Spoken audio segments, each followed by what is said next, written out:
After working 35 years building my company from nothing into a multi-million-dollar enterprise, I finally sold it to attend my daughter Catherine's wedding. What I didn't expect was to be seated alone in the corner while my ex-husband and his new wife enjoyed the place of honor at the head table. After running a successful tech company for over 3 decades, I had finally decided to retire. Catherine was getting married to Bradley, the son of a prominent family in our city, and I wanted to focus on helping with wedding preparations. I had saved diligently throughout my career, living modestly despite my success. Before we jump back in, tell us where you're tuning in from, and if this story touches you, make sure you're subscribed, because tomorrow I've saved something extra special for you. My ex-husband, Richard, had always criticized my dedication to work, claiming it took away from family time. When we divorced 15 years ago, he took primary custody of Catherine, convincing the court that my work schedule made me an unsuitable primary parent. Despite this, I maintained a close relationship with Catherine through her childhood and into adulthood. I never missed a birthday, school event, or holiday when she was with me. I paid for her private schooling, her college education at Princeton, and her graduate degree at Stanford. When Richard faced financial difficulties after his real estate investments collapsed, I discreetly helped with Catherine's expenses without letting her know her father was struggling. I wanted to preserve her respect for him. When Catherine called to tell me she was engaged, I was overjoyed. Bradley came from the Wellington family, known for their chain of luxury hotels. I immediately offered to pay for the wedding, wanting to give my daughter the celebration she deserved. "Mom, that's so generous, but Bradley's parents have already offered," Catherine told me. "Well, at least let me contribute something," I insisted. "How about the honeymoon? I could arrange a month-long tour of Europe, all expenses paid," Catherine hesitated before responding. "Actually, the Wellingtons have their own villa in Tuscany they're letting us use. But maybe you could handle the rehearsal dinner?" I agreed, though something in her tone bothered me. Over the following weeks, I noticed I was being gradually sidelined in the wedding planning. The Wellingtons seemed to have taken over everything, with Richard and his new wife Victoria somehow involved in all major decisions. The weekend before the wedding, I received a call from Catherine's wedding planner, Margot. "Mrs. Harrison, I'm finalizing the seating arrangements and wanted to confirm your preferences. We have you seated at table 14. "Table 14? I repeated, confused. I assumed I'd be at the head table with Catherine and Bradley. There was an uncomfortable pause. "I'm sorry, but the head table is reserved for the bride, groom, Bradley's parents, and Mr. Harrison and his wife. Catherine approved this arrangement last month." I felt as if I'd been slapped. "I see. And where exactly is table 14? "It's near the back, by the kitchen entrance," Margot replied, her voice carefully neutral. "Catherine thought you might prefer a quieter spot since you don't know many of the guests." I took a deep breath, trying to process this information. Throughout Catherine's life, I had stepped aside countless times, allowing Richard to take credit for things I had provided, never contradicting the narrative he created that portrayed him as the devoted parent, while I was the career-obsessed mother who chose work over family. "That won't be necessary," I said calmly. "Please seat me wherever you've placed my fellow investors from the Children's Hospital Foundation." "I'm sorry, Mrs. Harrison, but I don't have any record of guests from the foundation being invited." This revelation stung even more than the seating arrangement. The Children's Hospital Foundation was my primary philanthropic focus.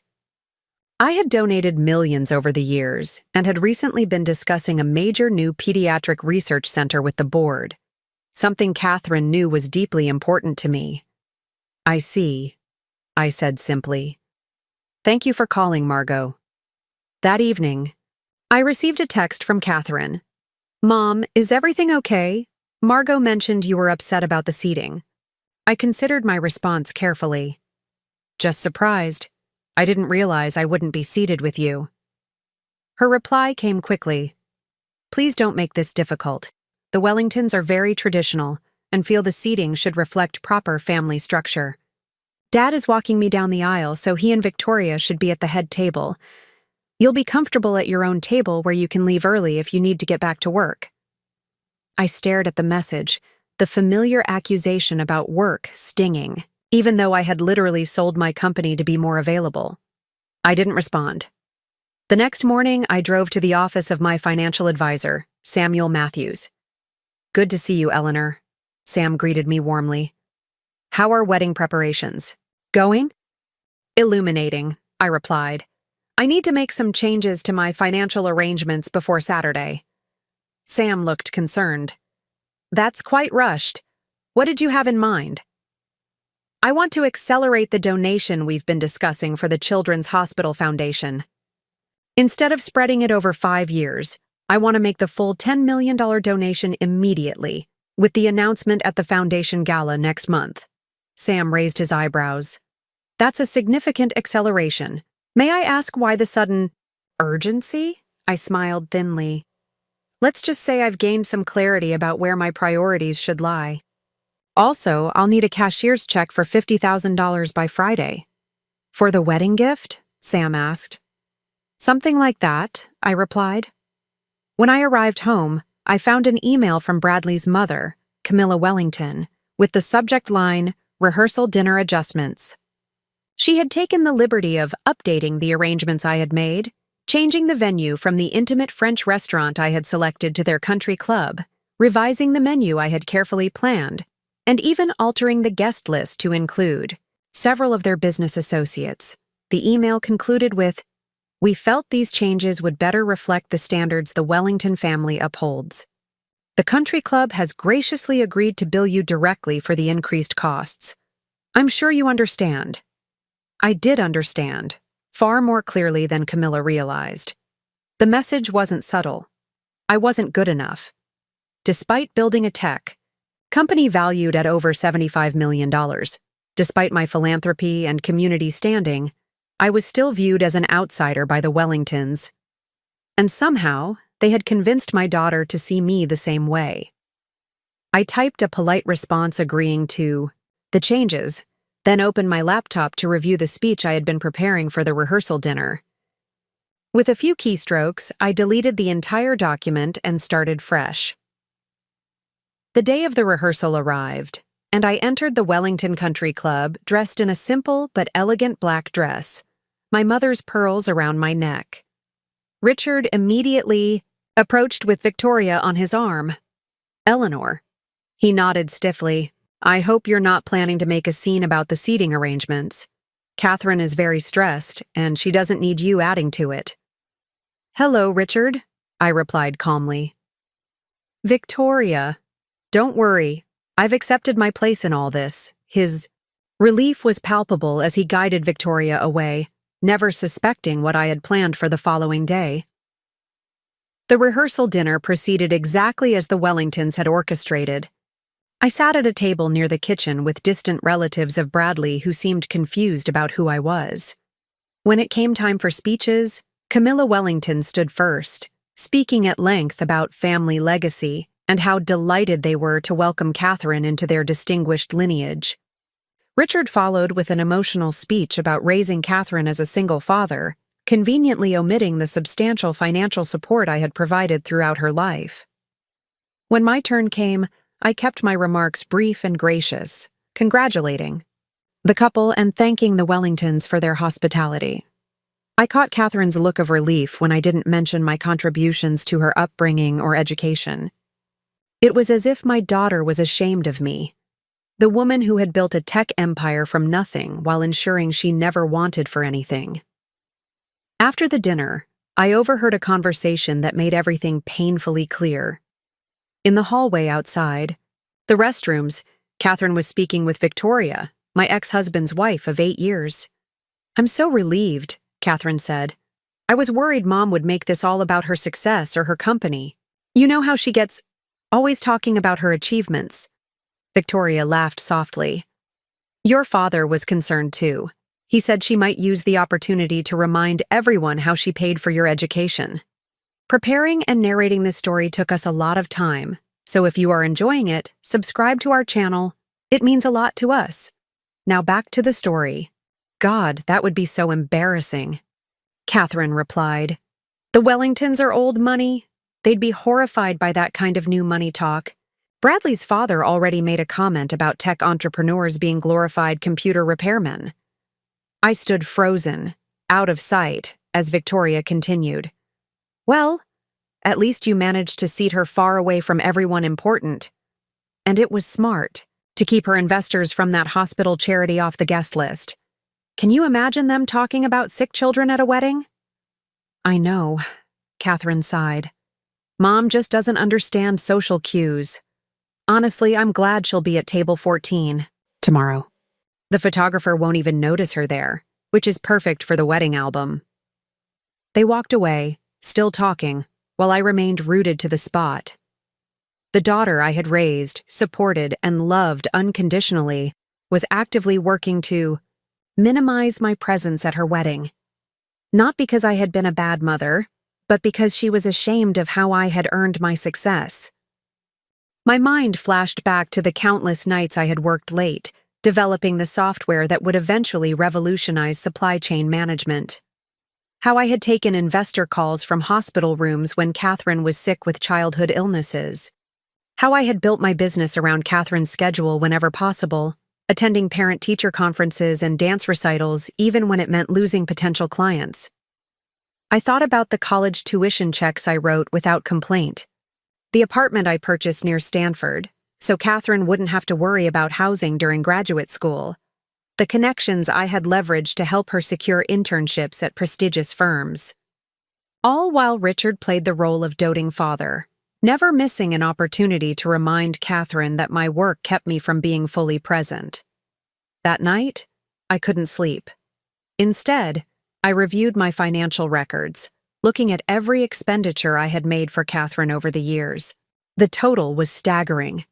Beyond the obvious expenses of education and housing, there were countless smaller contributions: the emergency credit card I maintained for her, the car insurance I still paid, the health insurance coverage she remained, on until last year.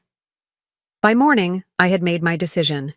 I called Dr. Elizabeth Chen, the director of the Children's Hospital Foundation. Eleanor, this is a surprise, she answered. I thought you'd be busy with wedding preparations. I'd like to move up our timeline, I said without preamble. Instead of announcing the donation at next month's gala, I want to do it today. Today? She sounded startled. But we haven't prepared any press materials or invited media. That won't be necessary, I assured her. I'll handle the announcement personally. I just need you to confirm that you can accept the donation immediately, and that the research center will proceed as planned. After some discussion, Elizabeth agreed, clearly confused but unwilling to risk losing a $10 million donation. I gave her the details of my daughter's wedding reception, asking her to send a representative to arrive at precisely 7:30 p.m. during the scheduled toasts. Next, I called my assistant Rachel, who had stayed on to help me transition into retirement. Need you to prepare 2 documents, I instructed her. First, a comprehensive record of all financial support I've provided to Catherine since the divorce. Second, I need the most recent valuation of Harrison Tech, specifically highlighting the portions of the company that Richard attempted to claim during our divorce proceedings. Is everything all right? Rachel asked, concern evident in her voice. It will be, I replied. And Rachel? I'll need you to deliver these documents to me at the Wellington Hotel ballroom at exactly 7:15 this evening. The wedding ceremony itself was beautiful, if painful. I watched from the 5th row as Richard walked Catherine down the aisle, both beaming with pride. The Wellingtons sat in the front row, elegantly attired and looking every bit the distinguished family they purported to be. At the reception, I was indeed seated at table 14, near the kitchen as promised, with elderly relatives who seemed to have been placed with me for similar reasons of invisibility. I ate little of the elaborate meal, checking my watch frequently, as 7:15 approached. Right on schedule, Rachel appeared at my table, discreetly passing me a sleek portfolio before disappearing into the crowd. At 7:25, I saw Dr. Patricia Reynolds, the Foundation's Chief of Pediatric Research, enter the ballroom, looking uncertain. I nodded to her from across the room and she took a position near the back wall. At 7:30, the DJ announced it was time for toasts. Bradley's father went first, followed by his best man. Richard stood to speak next, raising his glass to his beautiful daughter and taking credit for raising such an accomplished young woman. I noted that Catherine's eyes glistened with tears as her father spoke, while Camilla Wellington nodded approvingly. When Richard finished to enthusiastic applause, I stood and walked deliberately toward the head table. The DJ, looking confused, hesitantly announced, "And now a few words from the mother of the bride." I could see Catherine's expression shift from surprise to alarm as I approached with the microphone.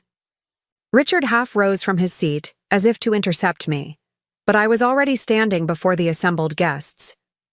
"I won't take much of your time," I began, my voice steady. "I know my place at this wedding has been carefully determined, and it's not here at the front of the room?" A murmur ran through the crowd. Catherine's face had gone pale. However, I wanted to take this opportunity to announce something important. Today, in honor of my daughter's wedding, I am donating $10 million to the Children's Hospital Foundation to establish the Catherine Harrison Pediatric Research Center. The room fell completely silent.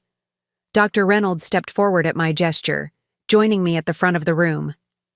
"This center," I continued, "will focus on developing treatments for childhood diseases and ensuring that medical care is available to all children, regardless of their family's financial circumstances, because I believe that every child deserves support, recognition, and the chance to thrive, even when it's inconvenient for those around them." I turned to look directly at Catherine, whose expression had transformed from embarrassment to shock. "I've spent my life building success not for my own glory, but to ensure my daughter would have every opportunity possible. I've never been ashamed of working hard to provide those opportunities, even when others judged me for it." I nodded to Dr. Reynolds, who stepped forward to accept the ceremonial check I produced from the portfolio. Flashbulbs popped as guests captured the moment on their phones. "Now, if you'll excuse me," I concluded, "I'll return to my table by the kitchen. I wouldn't want to disrupt the proper family structure of this celebration." As I returned to my seat at table 14, the ballroom erupted in confused murmurs. I could see Camilla Wellington leaning over to whisper urgently to her husband, while Richard's face had turned an alarming shade of red.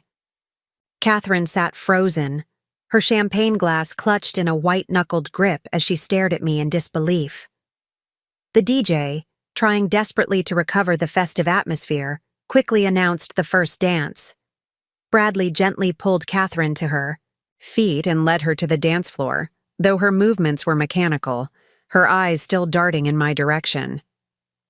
At my table, the elderly relatives who had barely acknowledged me all evening suddenly became intensely interested in my presence. "Did you say $10 million?" asked the aunt seated beside me, her hearing aid now apparently working perfectly. I smiled politely.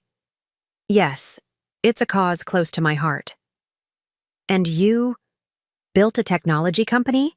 asked another relative, squinting at me with newfound respect. "Harrison Tech. We pioneered adaptive supply chain management software. I sold it last month for just over $75 million.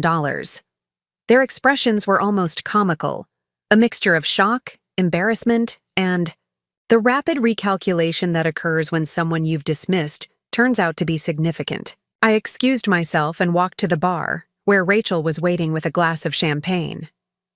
"That was quite a statement," she said, handing me the drink. "How does it feel?" I took a long sip before answering. "Bittersweet, but necessary." Catherine looks shell-shocked. "She'll recover." The Wellingtons strike me as the type who quickly adapt to being in proximity to money, regardless of its source. As if on cue, I noticed Bradley's father making his way toward us, his expression carefully composed into a cordial smile. Rachel tactfully stepped away as he approached. "Mrs. Harrison," he said, extending his hand. "Charles Wellington. I don't believe we've had a proper introduction." "Eleanor," I replied, shaking his hand firmly. "Though I believe you've referred to me as a glorified computer repairman in certain circles." He had the decency to look momentarily flustered before recovering. "A regrettable misunderstanding. Your generous contribution to pediatric research is most impressive. The Wellington family has a long tradition of philanthropy ourselves." "How fortunate for those children," I replied evenly. "If you'll excuse me, I see Dr. Reynolds preparing to leave." I walked away before he could respond, crossing the room to speak with the foundation representative. As we confirmed the details of the donation, I noticed Richard approaching, his new wife attempting to hold him back. "Eleanor," he hissed, barely containing his anger. "What exactly do you think you're doing?" "Making a charitable donation," I replied calmly. "I believe that's still legal in this state." "You're deliberately upstaging our daughter's wedding. This is supposed to be her day."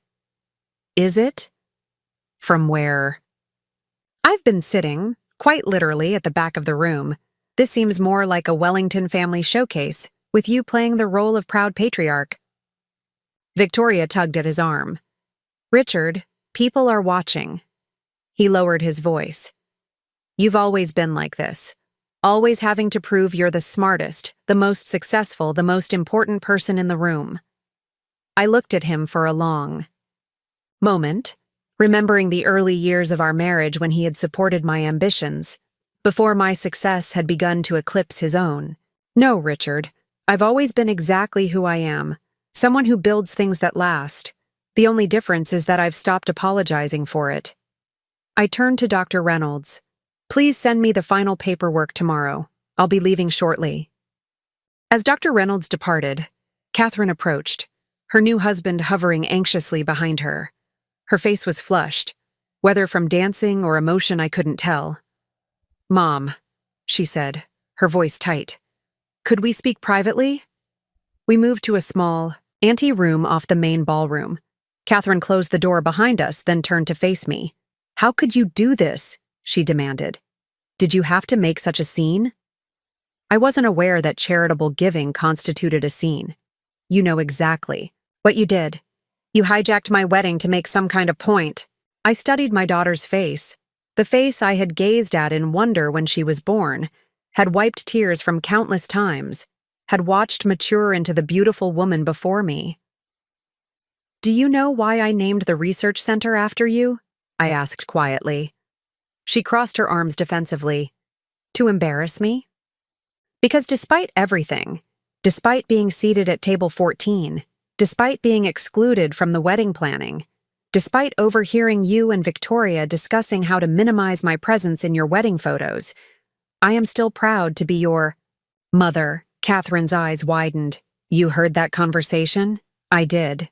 Just as I heard Bradley's father's assessment of my career. She had the grace to look ashamed. "Mom, it's not what you think. The Wellingtons are they're different from us. They have certain expectations about family and tradition. And those expectations required you to treat your mother like an embarrassing secret. You don't understand how important this connection is for me, for my future." I nodded slowly. "I think I understand perfectly. You believe the Wellingtons can give you something I can't. Social standing. Acceptance into a world that values family names over personal achievement." "That's not fair," she protested weakly. "What's not fair, Catherine, is that you've spent your life benefiting from my work while simultaneously being ashamed of it. The education I paid for, the apartment I bought you, the connections I leveraged. For your internships, all of these came from being a glorified computer repairman." I reached into the portfolio Rachel had brought me and removed a single document. "This is a record of the financial support I've provided since your father and I divorced. I'm not showing it to you to make you feel guilty, but to help you understand something important. There is dignity in building something from nothing. There is honor in working hard to provide opportunities for your child. Catherine took the paper with trembling hands, her eyes widening as she scanned the figures. I had no idea it was this much. Of course you didn't. Because a good parent doesn't keep score or demand recognition. But a good child, Catherine, doesn't erase their parents' existence to impress people like the Wellingtons. Tears filled her eyes. I never meant to hurt you. I just wanted everything to be perfect. Perfect? For whom? For your father, who's been taking credit for my financial contributions for 15 years? For your in-laws, who judged me without ever meeting me? Or for yourself, because you've somehow come to believe that my success is something to be ashamed of rather than celebrated? Catherine stared at the financial document, tears streaking her carefully applied makeup. I don't know what to say, she whispered. You don't need to say anything, I replied, my voice softening slightly. This is your wedding day, and despite everything, I want you to enjoy it. She looked up at me, confusion in her eyes. You're not taking back the donation? I couldn't help but laugh. No, Catherine, that's not how charitable giving works. The donation is real, and it will help countless children. The fact that you immediately wondered if it was some kind of manipulation suggests you've spent too much time around your father. She flinched at that, but didn't argue. I should get back to the reception, I said, moving toward the door. Your new family will be wondering where you've gone. Wait, Catherine reached out, catching my arm. Are you really leaving? I think my presence has caused enough disruption for one evening. Table 14 will survive without me. Mom? She hesitated, conflict evident on her face. For a moment, I saw a glimpse of the little girl who used to run to me with skinned knees and broken toys, expecting me to fix everything. I'm sorry. I nodded, acknowledging her apology without accepting it. Some wounds wouldn't heal with simple words. Enjoy your honeymoon in Tuscany. The villa is lovely this time of year. As I opened the door, I found Richard waiting outside, clearly having attempted to eavesdrop. Behind him, Charles Wellington and his wife were engaged in intense conversation with Bradley, who kept glancing anxiously toward the anteroom where Catherine and I had been speaking. Is everything all right? Richard asked, his concern directed entirely at Catherine. Everything's fine, I answered before she could speak. Catherine is just processing the fact that her childhood wasn't funded by magical fairy dust, but by her mother's hard work. Now listen here, Richard began, but Catherine interrupted. Him. Dad, don't. Please. She wiped at her tears, visibly attempting to regain her composure. I need to fix my makeup before we cut the cake. I used the moment to slip away, retrieving my purse from table 14 and making my way toward the exit. As I crossed the ballroom, I heard my name called. Turning, I saw Bradley hurrying toward me. Mrs. Harrison, please wait, he said, slightly, out of breath. I want to apologize. I raised an eyebrow. For what, specifically? He had the decency to look uncomfortable. For all of this, the seating arrangement, the way you've been treated, I should have stepped in. Yes, you should have. I agreed. But you wanted to impress your parents as much as Catherine did. He didn't deny it. The donation you made, it's incredible. I work with several children's charities myself, and that kind of funding, it will change lives. I know, I said, simply. That's why I did it. Are you really leaving? I am. Please give my regards to your parents.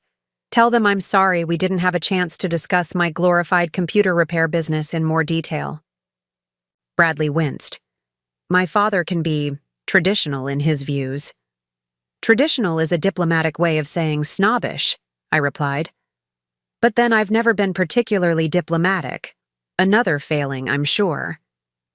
As I turned to leave, Bradley surprised me by saying, I built an app in college, nothing fancy.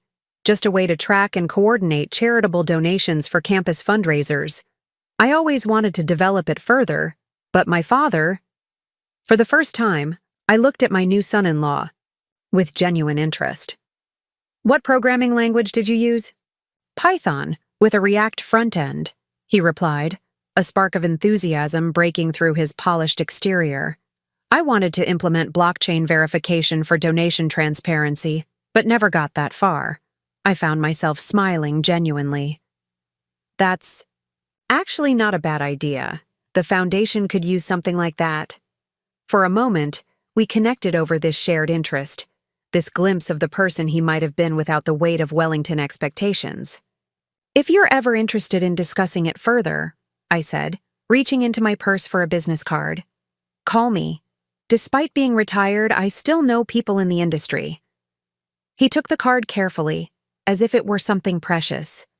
I might take you up on that. Good. Now I really must go. Congratulations on your marriage. Take care of my daughter. As I walked out of the Wellington Hotel, the night air felt refreshingly cool after the stifling atmosphere of the ballroom. My driver was waiting as arranged, and as we pulled away, I allowed myself one backward glance at the grand building illuminated against the night sky. 3 days later, I was sitting in my home office reviewing some investment proposals when my phone rang. Expecting it to be Dr. Chen with an update on the research center, I was surprised to see Catherine's name on the caller ID. Hello, Catherine, I answered, keeping my tone neutral. Mom. Her voice sounded hesitant. Are you busy? Just reviewing some paperwork. How's married life? We haven't left for Tuscany yet. That's actually why I'm calling. I waited, letting the silence stretch between us. Bradley and I have been talking, she continued. About the wedding, about how you were treated, and about other things too. Such as his app idea. The one he told you about. He hasn't been able to stop talking about your conversation. This surprised me. It was a brief exchange, but it meant something to him. He's never had anyone in the family take his tech interests seriously before. She paused. It made me realize that I've spent so long trying to fit into the Wellington world that I've been denying parts of myself, parts that come from you. I remained silent, processing her words. We're postponing the Tuscany trip, she continued. Bradley wants to work on his app idea, and I think I'd like to be involved, too. I did minor in computer science, you know. I remember, I said softly. You were quite good at it before you switched your focus to business administration. Because I thought that's what would impress the right people, she admitted. But watching, you stand up there, announcing that donation without apology, owning your success. It reminded me of how I used to feel watching you work when I was little, before Dad started telling me that your work was taking you away from me. I closed, my eyes feeling an old pain resurface. Catherine. No, please let me finish. I've been thinking about what you said, about dignity and building something from nothing. I want that feeling. I've spent so long trying to be accepted by people who will never truly respect where I come from. Where we come from? I found myself smiling slightly. And what does your new husband think about all this soul-searching? He's having his own epiphany. Turns out we both married into families with expectations that were suffocating us in different ways. She paused. We're coming over tomorrow. Bradley wants to show you his prototype, and I'd like to talk. Really talk. If that's okay with you. I thought about all the years of misunderstanding, of Richard's subtle undermining, of Catherine's gradual drift toward valuing status over substance. One conversation wouldn't fix everything, but it was a start. I'll be here, I said. And Catherine? Bring your appetite. I'll make that pasta you used to love. With the garlic bread and two. Much cheese? She asked, a smile evident in her voice. Some traditions are worth keeping, I replied. The following day, I found myself in the kitchen preparing Catherine's favorite pasta for the first time in years. As I chopped garlic and grated cheese, I reflected on how unexpected life could be. 3 days ago, I had walked out of my daughter's wedding reception feeling more distant from her than ever. Now I was cooking her comfort food and preparing to potentially mentor my new son-in-law. The doorbell rang precisely at noon. When I opened the door, I was struck by how different Catherine and Bradley looked compared to their wedding day.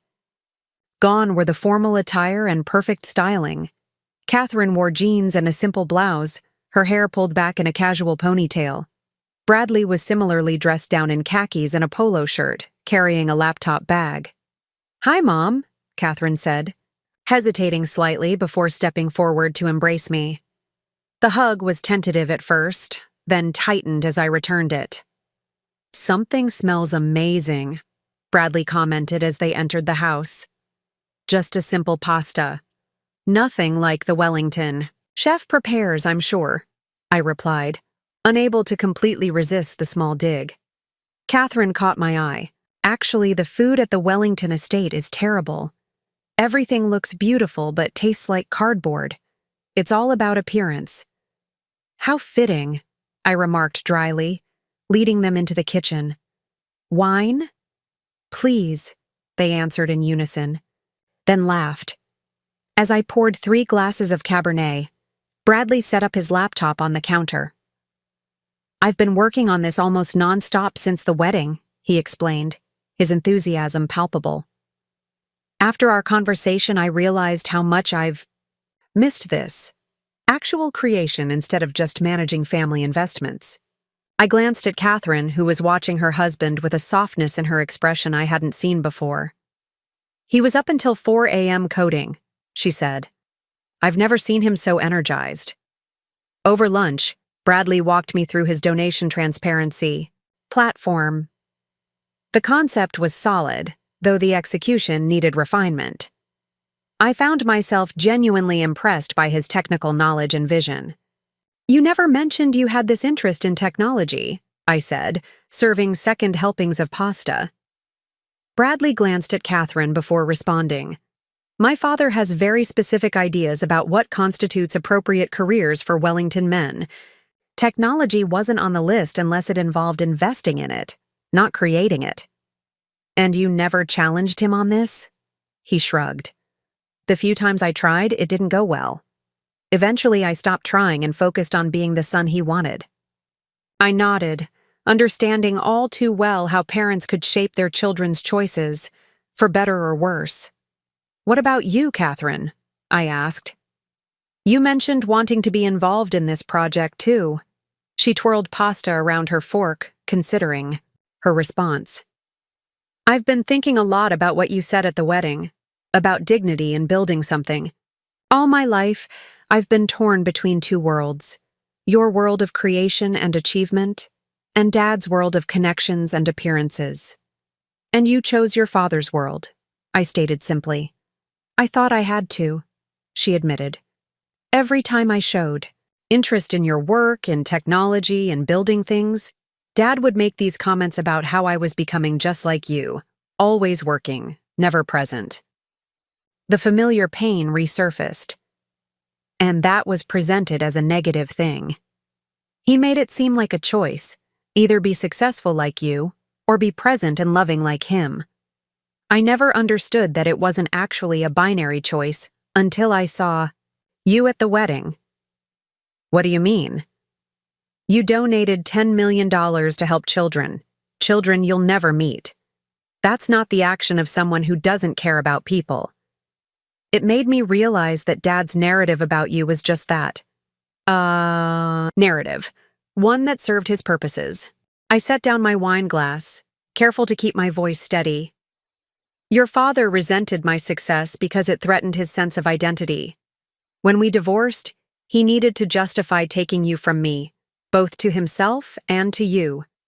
Painting me as work-obsessed and emotionally unavailable served that purpose." "Why didn't you fight harder for custody?" Catherine asked, the question she had clearly wanted to ask for years. I closed my eyes briefly, memories washing over me. "I did fight, Catherine, for months. But your father had connections with the judge, and my work schedule was used against me repeatedly in court. Eventually, my lawyer advised me that continuing to fight would only drag you through more trauma. So you gave up?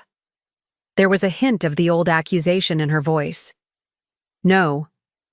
I pivoted. If I couldn't have equal physical custody, I would ensure you had every advantage I could provide. Education, experiences, opportunities. And I would never, ever speak ill of your father to you, no matter what narratives he was spinning about me. Bradley, who had been quietly listening, spoke up. That must have been incredibly difficult. It was the hardest thing I've ever done, I admitted. Harder than building my company, harder than fighting sexism in the tech industry. Loving a child you can't be with daily is its own special kind of pain. Catherine wiped away a tear. I had no idea. Dad always made it seem like the custody arrangement was mutual, that you preferred focusing on your company. Of course he did, I said without bitterness. It's easier to exclude someone when you've convinced everyone they wanted to be excluded. A silence fell over the table as Catherine processed this information. Finally, she reached across and took my hand. I'm sorry, Mom, for believing him, for continuing that exclusion at my wedding. I squeezed her hand. You were a child when the narrative was established. Children believe their parents. The wedding, though, that was a choice you made as an adult. She nodded, accepting the gentle rebuke. I know, and I can't undo it. But I can make different choices going forward. Such as? I asked. Bradley answered, For starters, we've decided not to move into the Wellington guest house after our honeymoon as originally planned. Oh? This was surprising news. Catherine nodded. We're looking for our own place, somewhere that's ours, not an extension of the Wellington estate. And, Bradley continued, we want to develop this platform properly, not as a hobby, but as a real business. One that could genuinely help charitable organizations. I studied them both, seeing determination in their expressions. That would mean standing up to your families.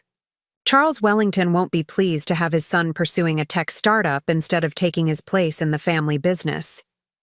No, he won't, Bradley agreed. And Richard won't be happy about Catherine working with you instead of leveraging her connection to the Wellington name as she's been doing. We know, Catherine said firmly, but the wedding, and your response to it, made us realize something important. We've both been living according to scripts written by other people, scripts that were making us miserable. I considered this for a moment, then stood up and walked to my office. When I returned, I placed a business card on the table. This is Andrea Lawson. She's one of the best angel investors in the tech space, particularly for socially conscious startups. Tell her I sent you. Bradley looked confused. You're not offering to invest yourself? I shook my head. No. If you're serious about this, you need to build it on your own terms, not mine. I'll offer advice when asked, connections where helpful, but not funding. Because you don't believe in the idea? Catherine asked, looking hurt. Because I believe in you, I corrected. Both of you. And because true independence requires taking real risks, not just symbolic ones with a safety net. Understanding dawned in their expressions. This wasn't rejection. It was respect. Now, I said, rising to clear the dishes. Who wants coffee? We can look at your code structure after dessert, Bradley. I noticed some inefficiencies in your database queries that we should address. As I served tiramisu, I caught Catherine watching me with an expression I hadn't seen in years, something like admiration. It wouldn't fix everything overnight, but it was a start. A chance to rebuild not just their futures, but our relationship, on more honest foundations. 6 months passed, bringing changes I could never have anticipated. Bradley and Catherine had indeed found their own place, a modest but charming house in a neighborhood known for its creative community rather than its prestige. They had also secured their first round of funding for what they now called Transparent Tech, their donation accountability platform. I kept my promise to offer guidance without financial involvement, meeting with them weekly to review progress and provide technical feedback. These meetings gradually evolved beyond business discussions into genuine family dinners, something I had missed for years. Not everyone was pleased with these developments. Richard had called me in a rage when Catherine informed him she would be working with me rather than accepting a position at a prestigious firm that had connections to the Wellingtons. "This is your doing," he had accused. "You couldn't stand that she was finally establishing herself in circles you could never access. So you used that donation stunt to manipulate her." "Our daughter is 32 years old, Richard," I had replied calmly. "Give her the respect of assuming she can make her own decisions." Charles Wellington's response had been more measured but equally disapproving. He had invited me to lunch at his club, naturally, to discuss our children's futures. While I admire self-made success, he had said with the condescension only old money can truly perfect, "Surely you understand that Bradley has responsibilities to the Wellington legacy. This tech venture is an interesting diversion, but eventually he must take his place in the family business."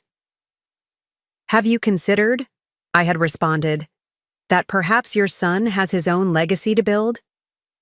The lunch had ended cordially, but coldly. Despite these pressures, Catherine and Bradley remained committed to their new path. Today marked an important milestone: their platform's official launch at a technology conference focused on nonprofit innovations.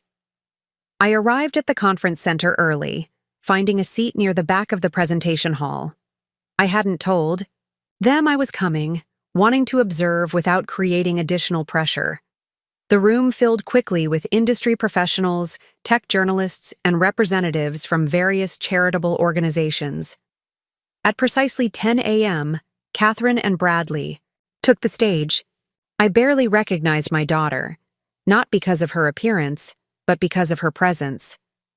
Gone was the carefully curated persona she had adopted in her efforts to impress the Wellington Circle. In its place was a confident woman who spoke with genuine passion about transparency and charitable giving. 3 years ago, she explained to the audience, I witnessed a $10 million donation to a children's hospital. What struck me wasn't just the amount, but how many questions it raised. How would those funds be used? Who would benefit? How could donors, regardless of the size of their contribution, follow the impact of their giving? My chest tightened at the reference. Catherine had never publicly acknowledged that the donation she referenced was mine. Bradley seamlessly took over, demonstrating the platform's functionality, how it tracked donations from receipt to deployment, how it measured outcomes against stated goals, how it created accountability while protecting privacy. During the Q&A session, a journalist raised his hand. This platform seems to have personal significance for you both. Can you speak to that? Catherine glanced at Bradley before responding. Yes, it does. My mother made a significant donation to the Children's Hospital Foundation last year. Watching that process unfold showed me both the power of giving and the need for greater transparency in how charitable funds are managed. It was the first time she had publicly claimed me as her mother since the wedding. After the presentation concluded to enthusiastic applause, I waited as Catherine and Bradley were surrounded by interested attendees. I observed with pride as they fielded complex questions, navigated potential partnerships, and represented their vision with clarity and confidence.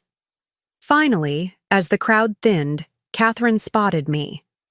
Her face lit up with genuine surprise and pleasure. "Mom, you didn't tell us you were coming." She embraced me warmly. "I wanted to see you in your natural habitat," I replied with a smile. Impressive presentation. Bradley joined us, looking equally pleased to see me. "What did you think of the back-end modifications we implemented? The load testing has been promising, but we're concerned about scalability when we—" Catherine laughed, interrupting him. "Maybe save the technical deep dive for after we celebrate? We were planning to have lunch at that Italian place you mentioned. As we left the conference center, a familiar voice called out, "Catherine, Bradley."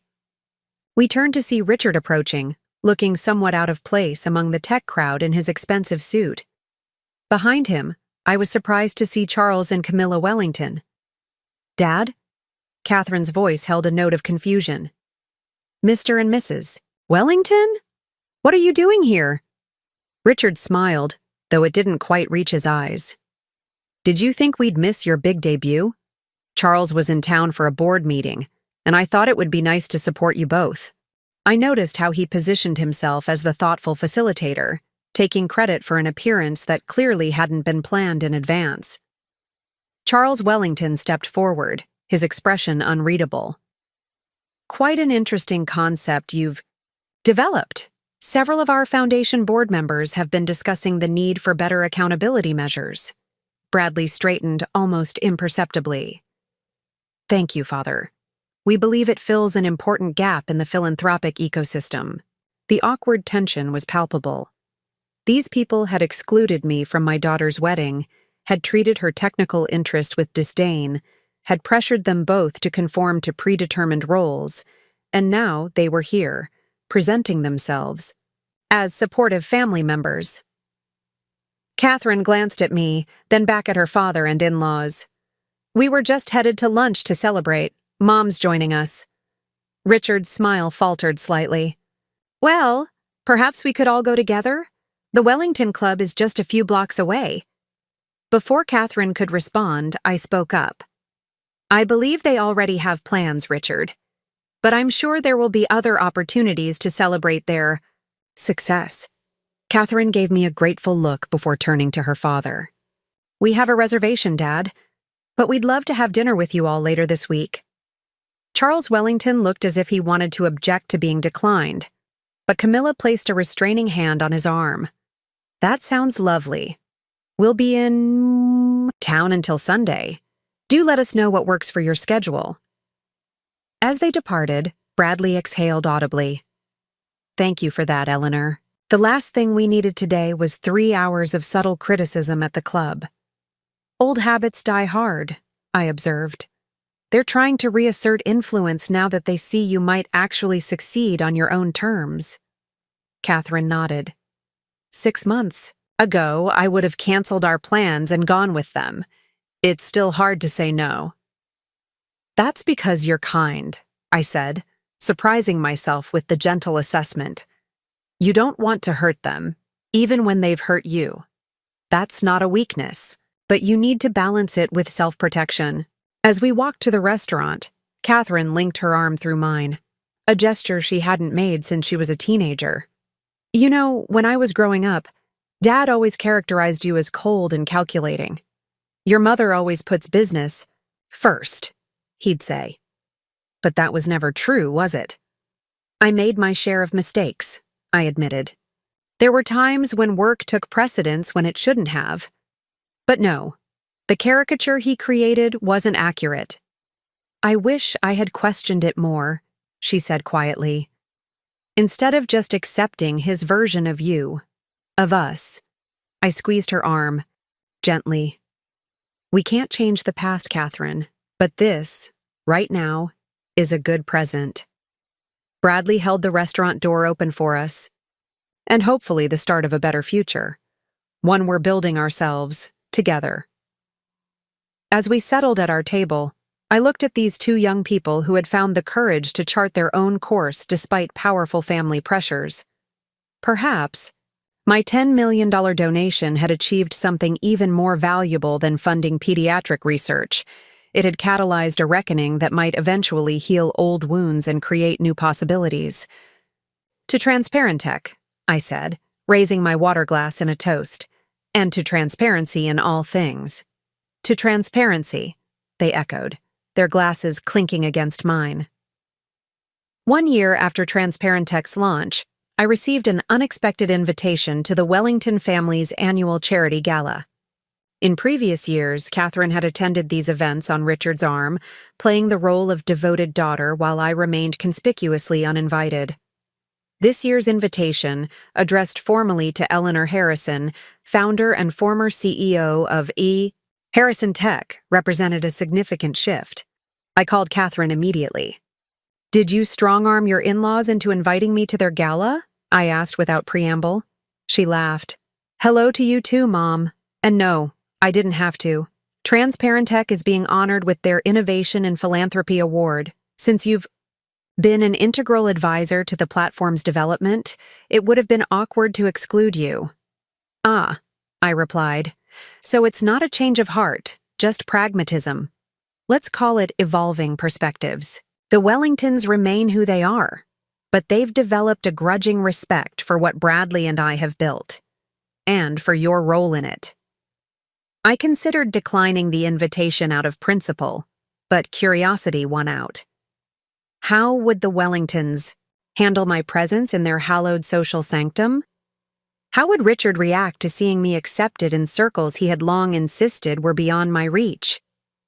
The night of the gala arrived, and I dressed with deliberate care, an elegant but modern emerald green gown that emphasized I was not trying to blend in with the country club set.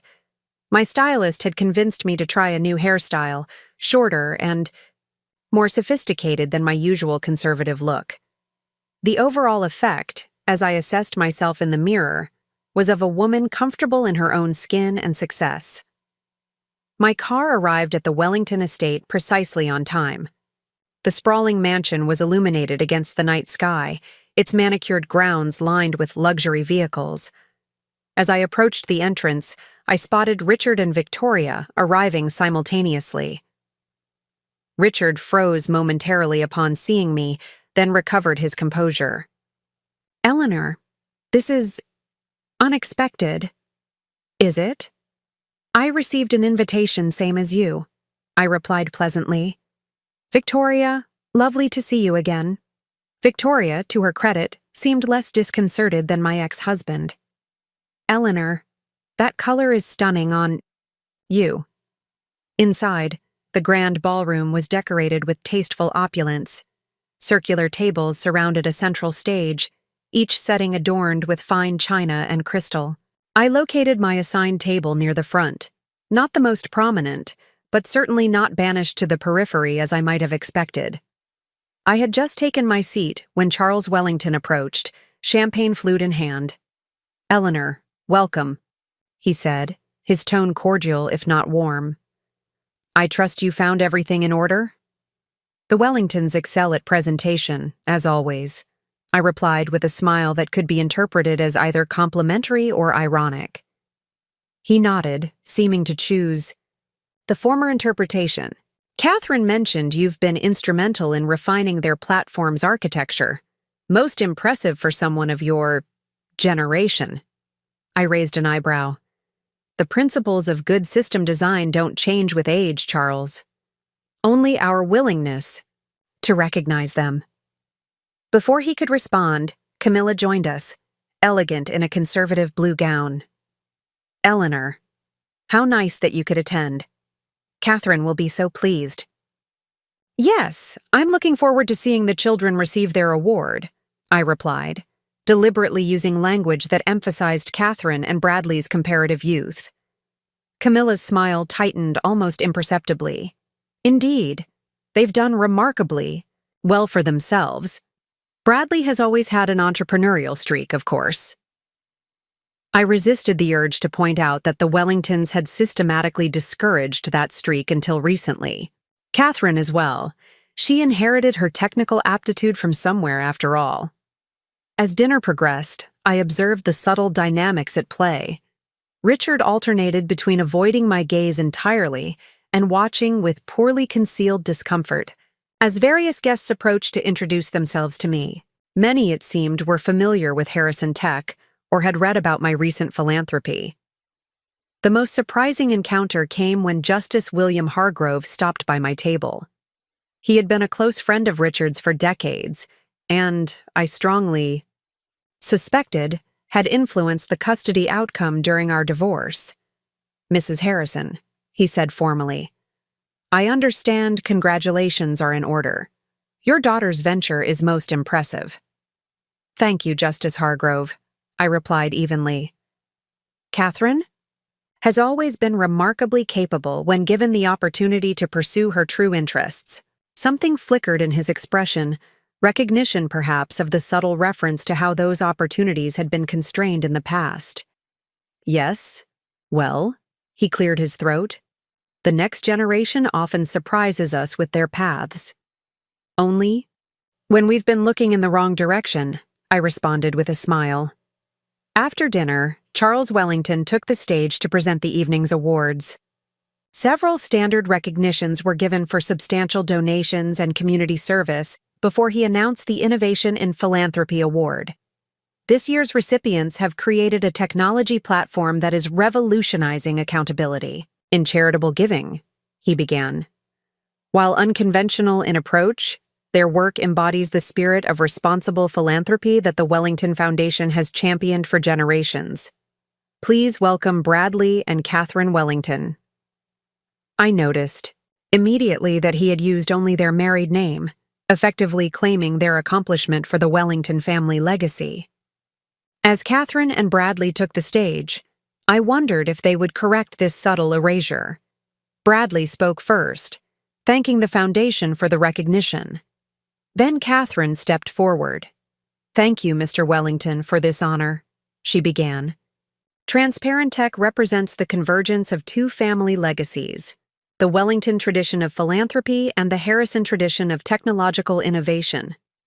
I felt a surge of pride as she continued. "My mother, Eleanor Harrison, taught me that true success comes not from conforming to others' expectations, but from building something of genuine value. Without her technical guidance and unwavering support, this platform would not exist." Richard shifted uncomfortably in his seat as Catherine acknowledged me so publicly. I kept my expression neutral, though inside I felt a complex mix of vindication and healing. "In fact," Catherine continued, "the inspiration for Transparentech came from watching my mother donate $10 million to establish the Catherine Harrison Pediatric Research Center last year. That act of generosity and the questions it raised about how such funds are utilized sparked our vision for better accountability and philanthropy." A murmur ran through the audience as many connected the dots, realizing that the mother who had been essentially erased from Catherine's wedding was the same woman who had made a donation significant enough to name a research center after her. Hoshutter! As Catherine and Bradley concluded their acceptance speech, I noticed several guests glancing between Richard and me with newfound curiosity. The narrative he had cultivated for years, of the cold, work-obsessed ex-wife unworthy of inclusion in proper society, was unraveling in real time. At the reception following the awards, Catherine found me near the terrace doors. "Was that too much?" she asked quietly. "Mentioning the donation that way?" I smiled, genuinely touched by her concern. "It was perfect, honest without being vindictive." "Dad looks like he swallowed something unpleasant," she observed, glancing across the room where Richard was downing a scotch. "That's his problem, not yours," I replied. "You've done nothing wrong by acknowledging truth." Bradley joined us, champagne glasses in hand. "To the most influential technical advisor Transparentech could have asked for," he said, offering me a drink. As we toasted, Camilla Wellington approached with a society photographer in tow. "We must have a photo of the award recipients with their families," she announced. "Charles, Richard, Victoria, join us, please." I prepared to step aside, assuming the family photo would follow traditional lines, but Catherine placed a firm hand on my arm. "We need my mother in this photo as well," she said clearly. "Transparentech wouldn't exist without her." For a moment, tension crackled in the air. Camilla's smile froze, Richard looked stricken, and Charles Wellington's expression darkened slightly. Then, with the social grace that wealth and position had ingrained, Camilla recovered. "Of course," she said smoothly. "Eleanor, please join us." As we arranged ourselves for the photograph, I found myself standing between Catherine and Charles Wellington, with Richard and Victoria positioned on the opposite side of the group. The symbolism wasn't lost on me. I had finally been granted a place in the picture, even if it wasn't quite equal footing. The photographer captured several images, and as we dispersed, Charles Wellington surprised me by saying quietly, "Your daughter is quite remarkable. She has your determination." Coming from him, it wasn't exactly a compliment, but it was an acknowledgement, and sometimes that's enough to begin healing old wounds. 2 years after the Wellington Gala, Transparentech had grown from a promising startup into an industry standard. Over 400 charitable organizations now used their platform, and Catherine and Bradley had expanded their team to 20 employees. The company had recently been featured in Forbes as one of the top social impact startups to watch.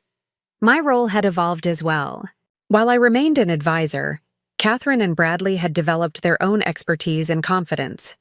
Our weekly meetings had gradually shifted from technical discussions to broader strategic conversations, and eventually to simple family dinners where business was sometimes not discussed at all. One Tuesday evening, as we finished a meal at my home, Catherine seemed unusually quiet. Bradley kept glancing at her encouragingly until finally she set down her wine glass with purpose. "Mom, we have something to tell you," she began. A flutter of concern passed through me. In my experience, those words rarely preceded positive news. "Is everything all right?" I asked cautiously. Catherine smiled, dispelling my worry. "Everything's wonderful, actually. Bradley and I are expecting a baby. You're going to be a grandmother." For a moment, I couldn't speak. Of all the possible announcements, this was one I hadn't prepared for. That's wonderful news," I finally managed, my voice thick with unexpected emotion. Bradley reached across the table to squeeze my hand. "We wanted you to be the first to know." "Before your parents?" I asked, looking at Bradley. He nodded. "We're telling them tomorrow, and Dad the day after." The significance of their choice wasn't lost on me. After years of being relegated to an afterthought in Catherine's life, I was now being placed first in this most important news. "How far along are you?" I asked, practical questions helping me process the emotional impact. 14 weeks, Catherine replied. "We wanted to wait until after the first trimester to tell anyone." As we discussed due dates and doctor's appointments, I found myself studying my daughter's face. There was a newfound softness there, a quiet joy that transcended even her professional accomplishments. For the first time, I allowed myself to truly imagine a future where I would be an active, present grandmother, something that would have seemed impossible 3 years ago. Later that week, Richard called me unexpectedly. We rarely spoke directly anymore, communicating primarily through Catherine when necessary. "Eleanor," he began without preamble. "Catherine's pregnant." "Yes, I know," I replied calmly. "She told me earlier this week." His momentary silence spoke volumes. "I see. Well, I'm calling because we need to discuss arrangements." "Arrangements? For the baby? Holiday schedules, birthday celebrations? I don't want a repeat of the unpleasantness from Catherine's wedding. It's important that we present a united front for our grandchild." I held the phone away from my ear for a moment, taking a deep breath to control my response. "Richard," I said when I returned to the call, "Catherine and Bradley are adults who will make their own decisions about how to involve their parents in their child's life. This isn't a custody arrangement that requires legal negotiation. Don't be difficult." "Eleanor," he snapped, "you know very well how these things work. Family traditions, expectations." "Actually," I interrupted, "I think the past few years have demonstrated that Catherine and Bradley are quite capable of making their own traditions and setting their own expectations. I suggest we both focus on supporting their choices rather than imposing our own." After we hung up, I sat in my office contemplating this new chapter. Richard's call had clarified something important. The patterns of the past would be easily repeated if I allowed it. The competition, the positioning, the subtle undermining. It could all begin again around this innocent child if the adults involved didn't consciously choose a different path. The following weekend, Catherine invited both Richard and me to dinner. At their home. Separately, with Richard and Victoria scheduled to arrive an hour after me. When I questioned this arrangement, Catherine sighed. One step at a time, Mom. Dad's still processing the fact that we told you first, and that we're planning to use the Harrison name as the baby's middle name, regardless of gender. When I arrived, Catherine gave me a tour of the room they were converting into a nursery. The walls were still blank, the space largely empty except for a few boxes of furniture waiting to be assembled.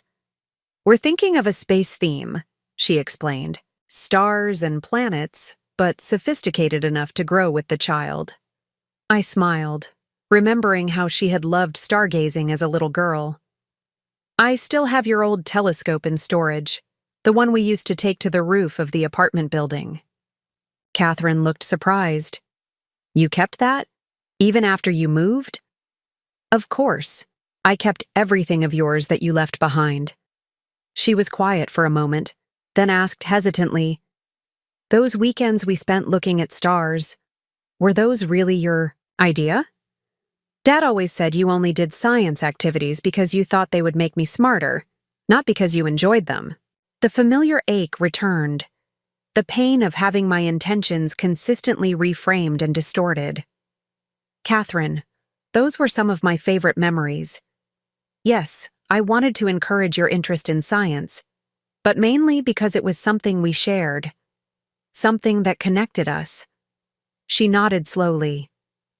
I've been thinking a lot about narratives lately, how the stories we're told shape our understanding of reality.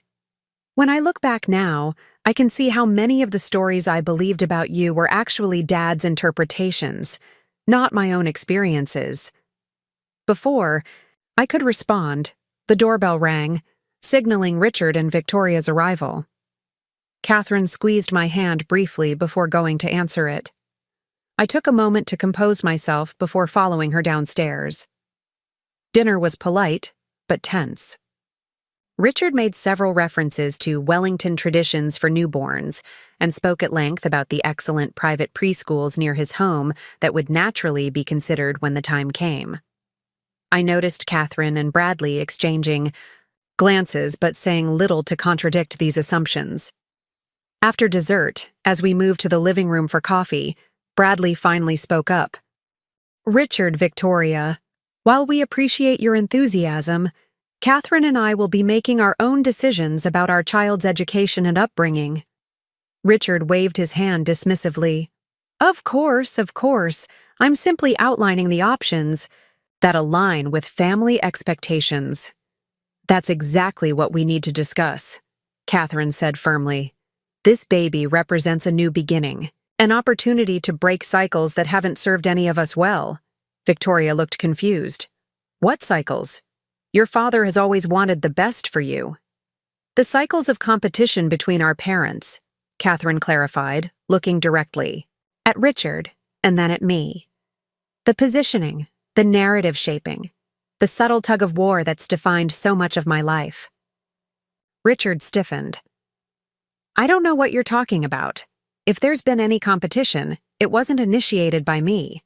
I could have argued, could have cited dozens of examples over the years, but instead I said simply, what matters now isn't assigning blame, but choosing a better way forward. Catherine nodded gratefully. Exactly. Bradley and I want our child to have relationships with all their grandparents, relationships that aren't complicated by adult grievances or old wounds. That sounds reasonable, Victoria offered, perhaps, sensing Richard's growing defensiveness. We're not asking for forced friendliness, Bradley added, just mutual respect and an agreement to focus on what's best for the baby, rather than on past conflicts. Richard looked as if he wanted to object, but something in Catherine's expression stopped him. For perhaps the first time, he seemed to recognize that continuing to frame me as the adversary would only damage his relationship with his daughter. I suppose we can manage civility, he conceded reluctantly. I smiled slightly. Civility is a good start. As Richard and Victoria prepared to leave, Catherine pulled me aside. Thank you for not rising to his bait. I know it's not easy. Some things are more important than being right, I replied, resting my hand briefly on her still flat stomach. Some legacies matter more than old arguments. 6 months later, I found myself in a hospital waiting room, an experience that brought back memories both painful and poignant. When Catherine had been born, Richard and I had still been happily married, our future together seemingly secure. Now I sat across from him and Victoria, all of us waiting for news of Catherine's labor. Bradley appeared periodically with updates, his face a mixture of excitement and anxiety. Still at 4 centimeters, he reported during one such visit. The doctor says it could be several more hours. Richard checked his watch. I have a conference call at 4. Perhaps I should step out and reschedule it, I said firmly. Some things only happen once. He looked startled by my direct intervention, but after a moment nodded. You're right. I'll have my assistant move it. The hours stretched on. Evening, we had settled into an uneasy coexistence, exhaustion and shared concern temporarily suspending the usual tensions. Even the Wellingtons had arrived, Charles pacing the waiting room with barely concealed impatience while Camilla engaged in polite but distant conversation with Victoria. Around 8 p.m., a nurse approached. Ms. Harrison, she said, looking at me. Your daughter is asking for you. Richard immediately stood. I'll come too, the nurse hesitated. She specifically asked for her mother right now. I'm sure you'll be called in soon, sir. As Richard reluctantly sat back down, I caught a fleeting expression on his face. The same mixture of hurt and resentment I had seen countless times when Catherine chose me over him. For once, I felt no satisfaction in it, only a weary recognition of how deeply ingrained our patterns had become. Catherine was pale and exhausted when I entered her room, but her eyes lit up upon seeing me. Mom, she said, reaching for my hand. I wanted to talk to you before things get too intense. I moved to her bedside, brushing damp strands of hair from her forehead. How are you feeling, sweetheart? Scared, she admitted. Not just of the pain, but of what comes after, of being someone's mother. The vulnerability in her voice touched me deeply. This was my accomplished, confident daughter, the woman who built companies and navigated complex social dynamics, suddenly feeling as uncertain as any first-time mother throughout history. That's normal, I assured her. I felt the same way before you were born. She squeezed my hand. Did you? Dad always said you were completely calm and methodical, like it was just another project to manage. I smiled ruefully. Your father wasn't in the room when I cried from sheer terror the night before my induction. My mother was. Catherine's eyes widened slightly. I never knew that. There's a lot about those early years that got rewritten over time, I said gently. But the truth is, I was terrified of failing you, of not knowing how to be the mother you deserved. And now I'm afraid of the same thing, she whispered. Fear means you care deeply. It means you understand the magnitude of what's happening. That awareness, that humility, is precisely what will make you a good mother. She was quiet for a moment, then asked, How did you do it? Juggle everything, me, your career, all of it? Imperfectly, I admitted. I made mistakes. I missed things I wish I hadn't. But I always tried to make sure you knew you were loved, that you were my priority even when circumstances forced difficult choices. A contraction interrupted our conversation, Catherine gripping my hand tightly as she breathed through the pain. When it passed, she said, I've been thinking about what you said before, about narratives shaping reality. I've spent so many years seeing you through Dad's eyes. I want my child to see all their grandparents clearly, not through someone else's filter. That's a worthy goal, I said. though not always an easy one. Will you help me? Help us find that balance? The question held echoes of the little girl who once asked me to help her balance on her first bicycle. Always, I promised. When Bradley returned, Catherine asked him to invite Richard in as well. Seeing my surprise, she explained, "I want both of you here. This is too important for old divisions." Richard entered cautiously, nodding stiffly in my direction before focusing entirely on Catherine. For the next hour, the four of us waited together through increasingly frequent contractions. The dynamics were awkward but functional, a microcosm of what family gatherings might look like in the future. When the doctor announced it was time to move to delivery, Catherine looked at Bradley, then at Richard and me. "I want Mom in the delivery room with us," she said clearly. "If that's okay with you, Bradley." Bradley nodded immediately. "Of course. Whatever you need." Richard's expression tightened momentarily before he controlled it. "I'll wait out here with the Wellingtons," he said, leaning to kiss Catherine's forehead. "You're going to do wonderfully." In the delivery room, I stood at Catherine's shoulder while Bradley held her hand, offering encouragement through the final intense stages of labor. When my granddaughter finally arrived, red-faced and indignant at the brightness and cold, I felt an overwhelming surge of emotion that transcended all the complicated history that had led to this moment. "Olivia Harrison Wellington," Catherine announced, tears streaming down her face as the tiny infant was placed on her chest. "After my grandmother," I gasped softly. My mother's name had never been discussed as a possibility during Catherine's pregnancy.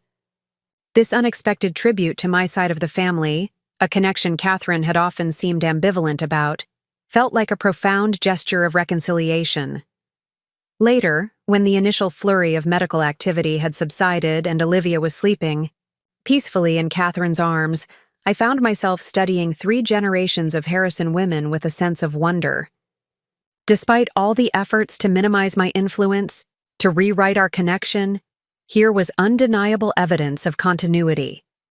A new branch on a family tree that had weathered significant storms.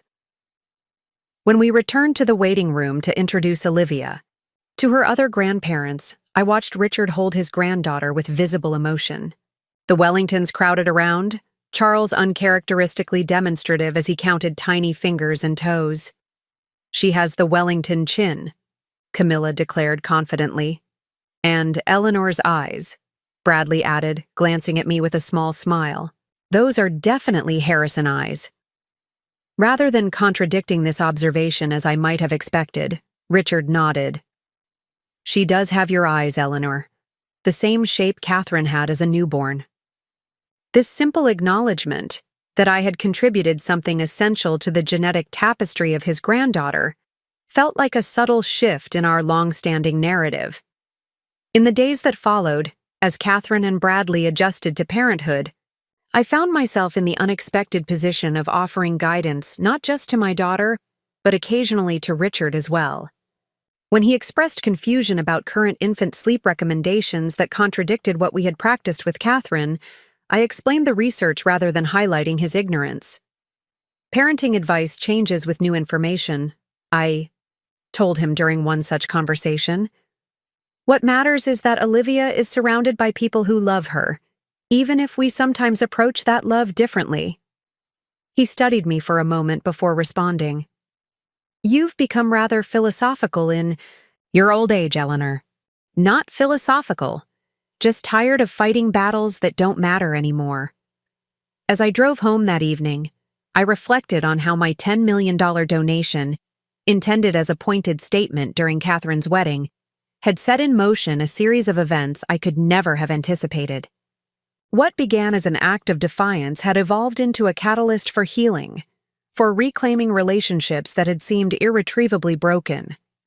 Little Olivia, oblivious to the complex history surrounding her birth, had created a new center of gravity for our fractured family system. We were all still learning to orbit this new star without colliding with each other. a delicate celestial dance that required constant adjustments and occasional course corrections. But for the first time in decades, it felt like we were moving towards something rather than away from it. And that, perhaps, was the most valuable return on my investment. I understand your concern about the time jumps. Let me revise Part 10 to remove the time jump, keeping it in the same time frame as the previous chapters, focusing on Olivia's infancy. Then Part 11 can contain the 5-year time jump as originally written. 3 months after Olivia's birth, I settled into a new routine that revolved around weekly visits to Catherine and Bradley's home. These Thursdays quickly became the highlight of my week. A few precious hours with my granddaughter and a gradual rebuilding of the mother-daughter relationship I had once feared was irreparably damaged. Today, as I arrived at their modest house, I found Catherine looking particularly exhausted, dark circles beneath her eyes as she bounced a fussing Olivia on her hip. "Rough night?" I asked, setting down the bag of groceries I'd brought. "She's teething," Catherine explained, relief flooding her face as she passed the baby to me. "Bradley had to travel for a meeting with potential investors. I haven't slept. More than 2 hours at a stretch." I cradled Olivia against my shoulder, her tiny body immediately relaxing as I swayed gently from side to side. "The frozen washcloth trick still works wonders, you know. It helped you when you were this age." "I tried that," Catherine sighed, collapsing onto the couch. "Along with every other remedy recommended on every parenting website. Nothing works for more than 30 minutes. I smiled sympathetically. "Why don't you go take a nap? I've got her for the next few hours." "Are you sure?" "I don't want to take advantage." "Catherine," I interrupted gently. "This is what grandmothers are for. Get some rest." As Catherine disappeared gratefully into her bedroom, I settled into the rocking chair with Olivia, humming softly as I had, once done for her mother. The familiar motion and melody soon had the baby drifting into a peaceful sleep, her tiny fingers curled around my thumb. I studied her face, the perfect miniature features, the long eyelashes resting against rounded cheeks. There was something of Catherine there, certainly, but also hints of Bradley, of Richard, even of the Wellington lineage. And yes, as Bradley had noted at the hospital, something of me as well, particularly around the eyes. I was still rocking when the doorbell rang an hour later. Careful not to disturb Olivia, I rose slowly and made my way to the entrance, surprised to find Richard standing on the doorstep. "Eleanor," he said, equally startled. "I didn't expect you to be here." "Thursday is my regular visit," I explained quietly, gesturing to the sleeping baby in my arms. "Catherine's resting. Rough night with teething." Richard nodded, his expression softening as he looked at his granddaughter. "Victoria sent over some teething tablets that helped her niece.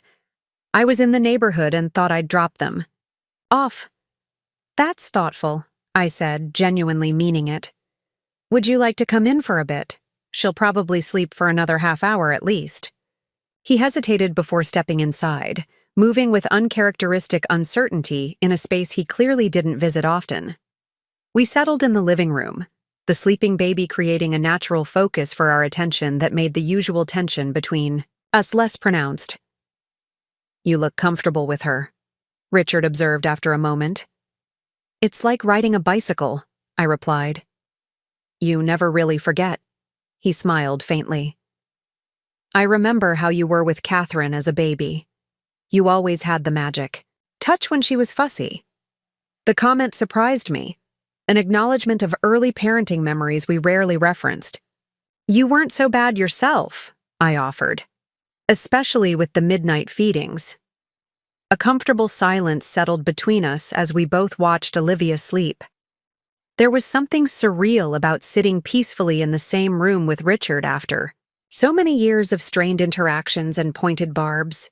"I've been thinking," Richard said finally, his voice careful, "about what Catherine said in the hospital, about how our competition has affected her." "As have I admitted. It wasn't always like this between us, he continued, his gaze still fixed on Olivia. Before the divorce, before success changed things, we were partners. I nodded slowly. Success didn't change things, Richard. Your response to my success did. He looked up, a flash of the old defensiveness crossing his features before he visibly tamped it down. Perhaps that's fair. It challenged my sense of identity when your career eclipsed mine, and justified a narrative that positioned me as deficient as a mother, I added quietly. Richard had the grace to look uncomfortable. I told myself it was for Catherine's benefit, that she needed stability, tradition. She needed both her parents supporting each other, not undermining each other. Yes, he conceded. I see that more clearly now. Olivia stirred in my arms, making the little snuffling sounds that preceded waking. Richard leaned forward slightly, his expression softening. May I? He asked, extending his arms. I carefully transferred the baby to him, watching as he settled her against his chest with surprising tenderness. Olivia blinked up at him, momentarily confused, before breaking into a toothless smile of recognition. There's my girl, Richard murmured, all pretense of dignity forgotten. The front door opened, and Bradley entered, looking tired from travel, but brightening immediately at the domestic scene before him. Richard, he greeted, setting down his briefcase. I didn't know you were visiting today. Just dropping off some teething remedies, Richard explained, not taking his eyes off Olivia, and getting some quality time with this little one. Is Catherine still asleep? Bradley asked, looking toward the bedroom. Going on 2 hours now, I confirmed. She was exhausted. Bradley nodded gratefully. Thank you for that, both of you. These first months have been more challenging than we expected. It gets easier, Richard and I said simultaneously, then exchanged surprised glances. And harder in different ways, I added. Worth every moment, though, Richard finished. Bradley smiled, observing our rare moment of accord with evident approval. I know Catherine appreciates having you both involved, even if she doesn't always express it well. Especially during this sleep-deprived phase. As if on cue, Catherine appeared in the hallway, looking rumpled but considerably more rested. She stopped short at the sight of both her parents sitting amicably in her living room, her father cradling, her daughter while conversing peacefully with her husband. Am I still dreaming? She asked, only half joking. Your father brought some teething remedies, I explained. We've been having a surprisingly civil conversation about the good old days. The good old days? Catherine raised an eyebrow. I wasn't aware you two acknowledged any days as good in your shared history. There were more than you might think, Richard replied, gently bouncing Olivia as she began to fuss. Before complications set in. Catherine looked between us skeptically. And this newfound nostalgia is because your daughter deserves better than to inherit our dysfunction, I said simply. And because holding this little one, Richard added, looking down at Olivia, puts things in perspective, Catherine. Crossed the room to take her daughter from Richard, her expression thoughtful. Well, whatever's caused this ceasefire, I hope it lasts. It's nice not feeling caught in the crossfire for once. As the evening approached, I prepared to leave, gathering my things while Catherine fed Olivia and Bradley prepared dinner. Richard, too, was making his departure, and we found ourselves walking out to our cars together. This was unexpected, I commented as we reached the driveway, but not entirely unpleasant, he acknowledged. No, I agreed. Not entirely. Do you think we can maintain this? For Olivia's sake? He asked, a rare vulnerability in his question. I considered for a moment before answering. I think we can try. Not because we'll suddenly become friends, but because some things matter more than old grievances. Richard nodded, opening his car door. Next Thursday is your regular visit? Yes. Perhaps I could stop by the following week then. establish my own routine that doesn't overlap and create tension. I recognize the olive branch for what it was, an acknowledgement of boundaries, an effort to create separate but parallel relationships with our shared family. I think that would be wise, I replied. A good start. As I drove home that evening, I reflected on how differently things were unfolding than I could have anticipated that day at the wedding reception. My donation, made partly from pain, had created ripples of healing that continued to expand in unexpected ways. The $10 million check had been a statement about my worth, my place, my right to recognition. But its true value had emerged in what followed. The reconciliation with Catherine, the gradual rebuilding of family connections, and now, this tentative truce with Richard. Some investments yield returns beyond calculation. This, it seemed, had been mine.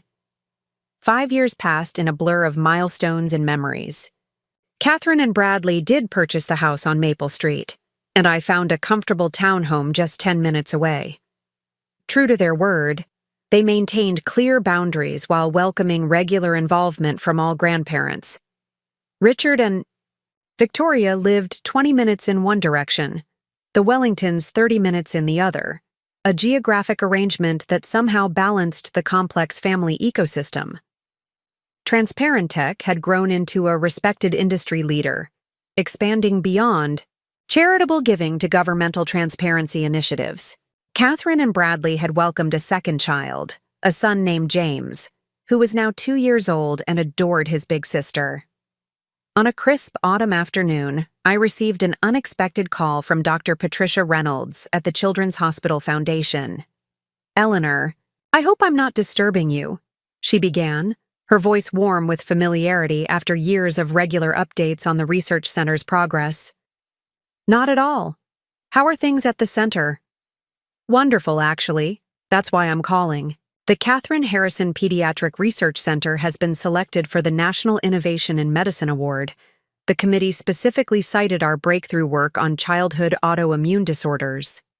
"That's extraordinary," I replied, genuinely pleased.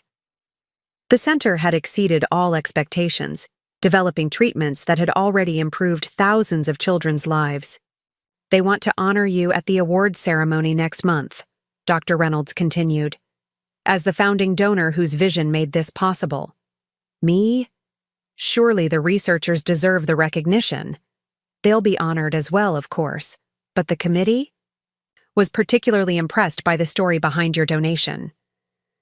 How a gift made at a difficult personal moment transformed into something so profoundly beneficial."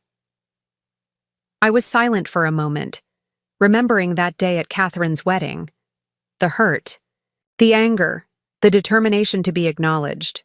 "Catherine should be recognized too," I said finally. "It's her name on the center, after all." "We've already invited her and Bradley. They're delighted to attend." After we ended the call, I sat in my garden contemplating how differently things had unfolded than I could have imagined that day at the wedding reception. My donation, made partly from pain, had created ripples of healing that extended far beyond my family. To children I would never meet, to families facing medical crises I would never know. That evening, as we gathered for our weekly family dinner, at Catherine and Bradley's home, I shared the news about the award. "Mom, that's incredible," Catherine exclaimed, reaching across the table to squeeze my hand. "The real credit belongs to the researchers," I demurred, "but they wouldn't have had the opportunity without your funding," Bradley pointed out. "You should be proud." 6-year-old Olivia, always attentive to adult conversations, looked up from her dinner. "What did Grandma do?" Catherine smiled at her daughter. "Remember how we've told you that Grandma Eleanor helped build a special place where doctors learn how to make sick children better? They're giving her an award because that place has helped lots and lots of kids." Olivia considered this solemnly. "Like when I had strep throat and the medicine made me better?" "Even bigger than that," Bradley explained, "for kids with very serious illnesses." Olivia turned to me, her eyes wide with newfound admiration. "So you're like a superhero for sick kids, Grandma?" I laughed softly. "Hardly a superhero, sweetheart. Just someone who had the means to help and chose to use it.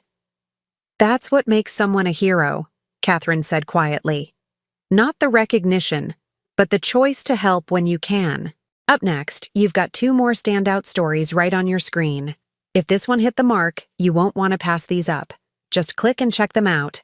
And don't forget to subscribe and turn on the notification bell so you don't miss any upload from us.